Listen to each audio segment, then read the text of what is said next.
Hello' everyone, আশা কৰোঁ সকলো ভালে আছে। মোৰ অন্য এটি ভিডিঅ'লৈ আপোনালোকক স্বাগতম জনাইছোঁ। এই ভিডিঅ'টোত মই ইজিলি হোৱাকৈ এটা টিফিন ৰেচিপি শ্বেয়াৰ কৰিছোঁ। এই ৰেচিপিটো আপোনালোকে ব্ৰেকফাষ্টত বা ইভিনিং স্নেক হিচাপেও খাব পাৰিব। বাট মোৰ টিফিন ৰেচিপি শ্বেয়াৰ কৰাৰ আচল উদ্দেশ্য নহয়, কাৰণ এইটো একেবাৰে ইজি ৰেচিপি হয় আৰু বহুতেই এনেদৰে বনাব পাৰে।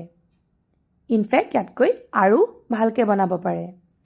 বাট মোৰ মূল উদ্দেশ্য হ'ল এই ভিডিঅ'ৰ জৰিয়তে মোৰ মনৰ কথা আপোনালোকৰ লগত শ্বেয়াৰ কৰিবলৈ।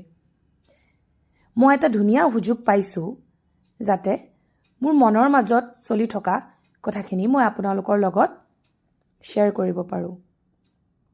অ'কে, দেন পলম নকৰাকৈ আৰম্ভ কৰোঁ।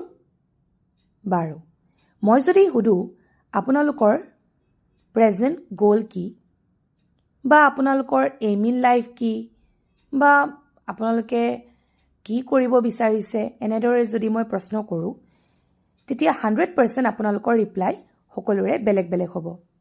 কাৰণ আমি সকলোৱে জানো দুজন ব্যক্তি কেতিয়াও একে নহয়।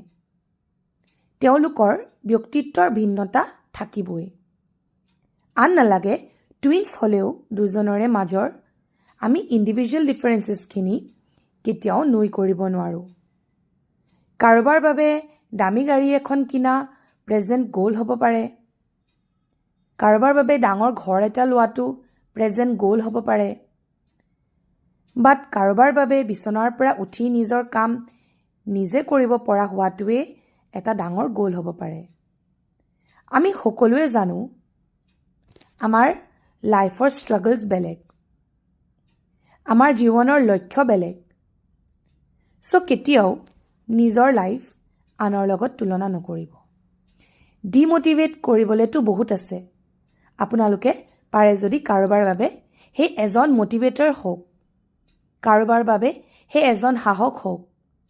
আশা কৰিলোঁ মোৰ কথাখিনিৰ আপোনালোকে অলপ হ'লেও ৰিলেট কৰিব পাৰিছে। আৰু যদি মোৰ কথাখিনি শুনি ভাল পাইছে তেনেহ'লে মোৰ ভিডিঅ'টো লাইক এণ্ড চেনেলটো ছাবস্ক্ৰাইব কৰিবলৈ নাপাহৰিব। আজিলৈ আহিছোঁ। Thank U.